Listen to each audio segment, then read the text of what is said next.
ನಮಸ್ತೆ. ನಾನಿವತ್ತು ಅಕ್ಕಿ ರೊಟ್ಟಿ ಮಾಡಿದ್ದೆ. ಅಕ್ಕಿ ರೊಟ್ಟಿಗೆ ಬೇರೆ ಏನು ತರಕಾರಿ ಇರಲಿಲ್ಲ, ಕಡಲೆಕಾಳು ನೆನೆ ಹಾಕಿದ್ದೆ. ಅದನ್ನು ಮೊಸರಲ್ಲಿ ಕಲಸಿ ಮಾಡಿದ್ದೀನಿ. ಭಾಳ ಬೇಗ ಆಗುತ್ತೆ, ಈಸಿ ಆಗುತ್ತೆ, ಭಾಳ ಟೇಸ್ಟ್ ಕೂಡ ಇರುತ್ತೆ. ಇದು ಭಾಳ ಹಳೆ ತಿಂಡಿ. ನಮ್ಮ ಅಜ್ಜಿಯವರಿಗೆಲ್ಲ ತುಂಬ ಜನ ಮನೆಗೆ ಮಕ್ಕಳು, ಮನೆ ಕೆಲಸಗಳು ಇರ್ತಿತ್ತಲ್ಲ, ಹಾಗಾಗಿ ಅವ್ರು ಏನು ಮಾಡ್ತಾಯಿದ್ರು, ಇಂಥವೆಲ್ಲ ಬೇಗ ಮಾಡಿಬಿಡ್ತಾ ಇದ್ರು. ಉದ್ದಿನ ಹಿಟ್ಟು ಮೊಸರಲ್ಲಿ ಕಲಿಸೋದು ಇವೆಲ್ಲ ಭಾಳ ಬೇಗ ಬೇಗ ಆಗೋಗುತ್ತೆ ಮತ್ತು ಆರೋಗ್ಯನೂ ಸಿಗುತ್ತೆ, ಟೇಸ್ಟು ಆಗುತ್ತೆ ಅಂತ ಹೇಳಿಬಿಟ್ಟು ಇದು ಕಡಲೆಕಾಳಿಂದ ಮಾಡ್ತಾ ಇದ್ದೀನಿ. ಡಿಫ್ರೆಂಟಾಗಿರುತ್ತೆ, ನೋಡೋಣವಾ?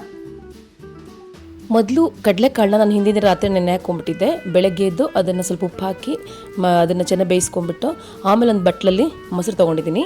ಅದಕ್ಕೆ ತಕ್ಕಷ್ಟು ಇದನ್ನು ಹಾಕಿದ್ದೀನಿ, ಕಡಲೆ ಹಿಟ್ಟು ಹಾಕ್ಬಿಟ್ಟು ಅದಕ್ಕೆ ಧನಿಯಾ ಪುಡಿ, ಜೀರಿಗೆ ಪುಡಿ ಮತ್ತು ಅಚ್ಚ ಖಾರದ ಪುಡಿ ಹಾಕ್ಬಿಟ್ಟು ಮತ್ತು ಸ್ವಲ್ಪ ಅಜ್ವೈನು ಇಷ್ಟನ್ನು ಹಾಕಿದ್ದೀನಿ.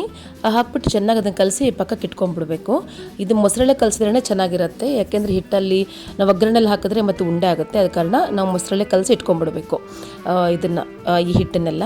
ಆಮೇಲೆ ಒಂದು ಬಾಣಲಿ ಒಳಗೆ ನಾನು ಒಗ್ಗರಣೆ ಆ್ಯಸ್ ಯೂಶುವಲ್ ಆಗಿ ಎಣ್ಣೆ ಹಾಕ್ಬಿಟ್ಟು ಒಗ್ಗರಣೆ ಹಾಕಿ, ಈ ಒಗ್ಗರಣೆ ಸ್ವಲ್ಪ ಚಿಟಪಟ ಅಂತೆಲ್ಲ ಅಂದಮೇಲೆ ಒಂದು ಹಸಿಮೆಣಸಿನ್ಕಾಯಿ ಹಾಕಿದ್ದೀನಿ.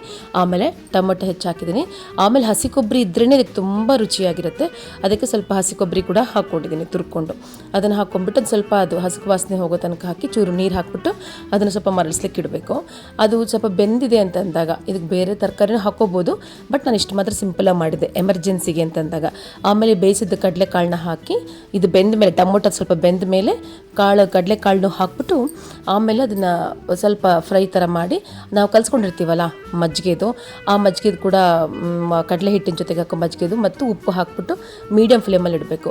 ಅದು ಸ್ವಲ್ಪ ಹೊತ್ತು ಚೆನ್ನಾಗಿ ಕುದ್ದು ಅದೆಲ್ಲ ಹಸಕು ವಾಸನೆ ಎಲ್ಲ ಹೋಗಿ ತುಂಬ ಟೇಸ್ಟಿ ಇರುತ್ತೆ. ಇದು ಭಾಳ ಡಿಫ್ರೆಂಟಾಗಿರುತ್ತೆ. ನೋಡಿ ಅಕ್ಕಿ ರೊಟ್ಟಿ ಎಷ್ಟು ತೆಳ್ಳಗಾಗಿದೆ ಅಂತ ಹೇಳಿ.